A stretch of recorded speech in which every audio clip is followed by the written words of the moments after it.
Dear students, today I am taking the last portion of the first chapter, Chemical Reaction and Equations. We have so far studied the types of reactions, and in the last we studied redox reactions. So here we will see effects of oxidation in daily life. What are the effects of oxidation in daily life? First is the corrosion.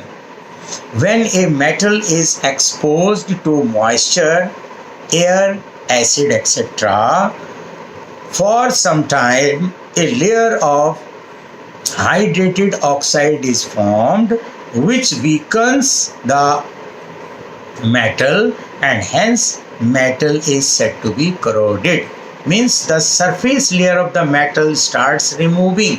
So that means the purity of the metal or whatever weight is there, that is lost. So when metal is exposed to moisture, air, acid, etc., for some time, not immediately, for some time, a layer of hydrated oxide is formed which weakens the metal, and hence metal is said to be corroded. Second, rusting of iron.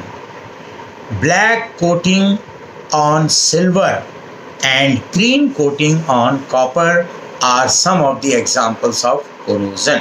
Rusting, you have seen the brown layer on the surface of iron, that is the corrosion, and this corrosion is called rusting. Sometime the silver ornaments changes into black due to the formation of silver sulfide.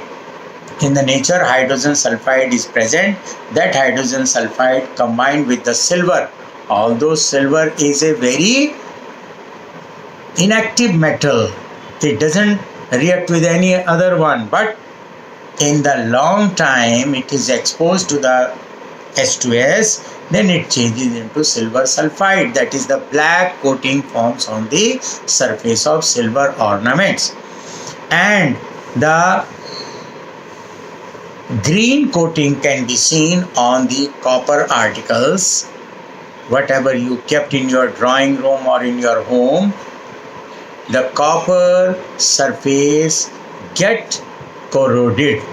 The formation of basic copper carbonate is there, and due to that formation a green color is formed, green coating is formed over the copper. So these are also example of corrosion. Corrosion can be prevented and can be checked, but cannot be removed from the nature, because oxygen is there, acid is there, moisture is there, and all these things are necessary for our life. So for the time being we can prevent them, and prevention of iron from the corrosion is first galvanization. The word galvanization means coating a thin layer of zinc over the surface of iron. Zinc is made molten and iron articles are dipped in that and taken out. A thin layer of zinc is placed over the surface of iron, and that gives you galvanization. This process is called galvanization. Electroplating, by the help of electricity we can put some other coating over the iron surfaces. As you might have seen in your kitchen, the stove which is used for the cooking of food is coated with the chromium and nickel. That is done by the electroplating. And thirdly, putting the paint on your grills which are made of iron. You every year put a paint. Paint protects the contact of moisture, air and acid from nature, so that iron is protected from corrosion. So these are the effects of oxidation in nature, and we have seen the protection from this corrosion. Now one more word is there, rancidity. Rancidity the oxidation of fats and oils when exposed to air is known as rancidity. It leads to bad smell and bad taste of food. If your chips or your whatever cooked food with the oil and fats is kept exposed for a long time in your home, then what will happen? The oxidation of fats and oils will start.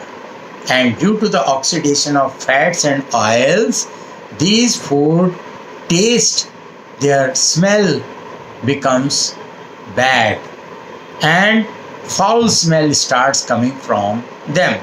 So this is called rancidity. Rancidity means they becomes useless, not good for the eating, and the manufacturer of chips and other things, these other packed packets, they use to remove oxygen from these packets, and they fill some inert gases inside this. So methods of preventing rancidity is by adding antioxidants. Antioxidant means so that oxidation may not take place of the fats and oils. So antioxidants are added. Then keeping food in airtight containers, and lastly replacing air by nitrogen. And one more method is very simple, we use in our home, that is refrigeration. So when you open your packet of chips, then one gas comes out, and that is what? Nitrogen.